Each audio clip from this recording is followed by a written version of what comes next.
Parliamo di amore per lo sport, di amore per la socialità e di amore per la nostra città, perché domenica si inaugura il primo campo da street basket di Taranto. Quante volte li abbiamo visti nei film americani, questi campi meravigliosi dove liberamente si va a giocare, squadre di 3 giocatori a testa, ci si diverte. Ecco, l'idea è quella di farlo anche a Taranto e già qualcuno lo sta facendo, anche se l'inaugurazione ufficiale non è avvenuta. Comunque di tutto questo ne parliamo con Mario Pagnottella, curatore del progetto Trust. Ciao Mario.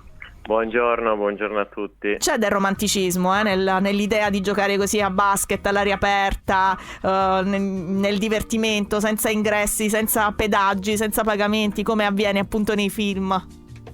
C'è tantissimo romanticismo secondo me nello sport all'aperto, nella vita all'aperto.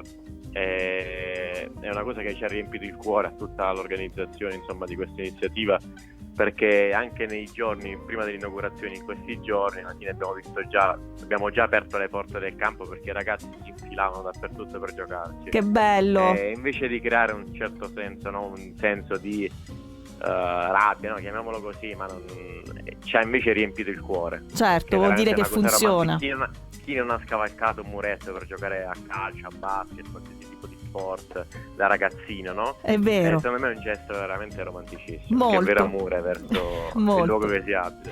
Molto. Allora, dove si trova questo campo e che cosa succede domenica, Mario?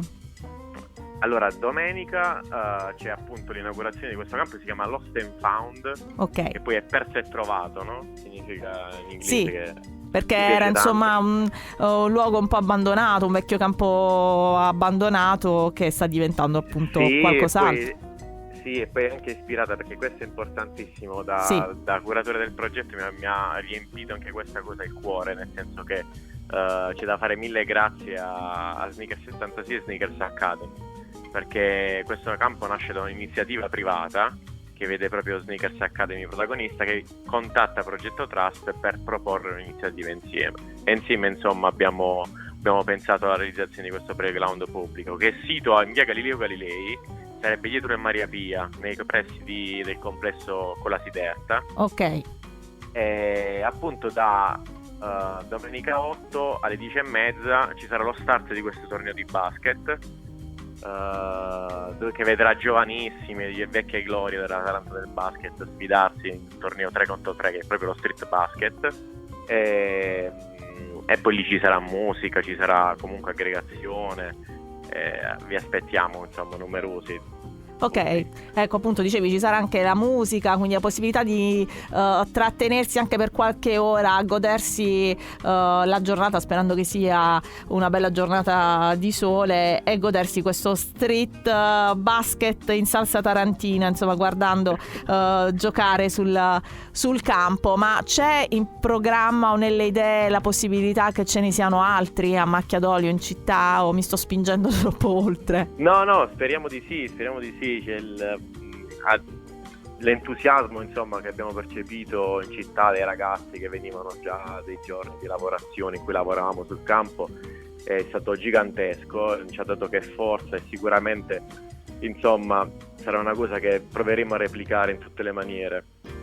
Bene. Sì, concludi, dicevi? No, dicevo perché abbiamo visto proprio il risultato, no? Certo. Sulla socialità, che non ci ha fatto che bene, e quindi già egoisticamente a noi. Quindi... Certo. Tra l'altro questo, insomma, è uno dei progetti di Trust che abbiamo conosciuto per queste magnifiche opere d'arte a cielo aperto sparse per la città, sui muri, insomma, della nostra città. Anche quello prosegue come progetto. Sì, siamo già al lavoro sull'edizione 4.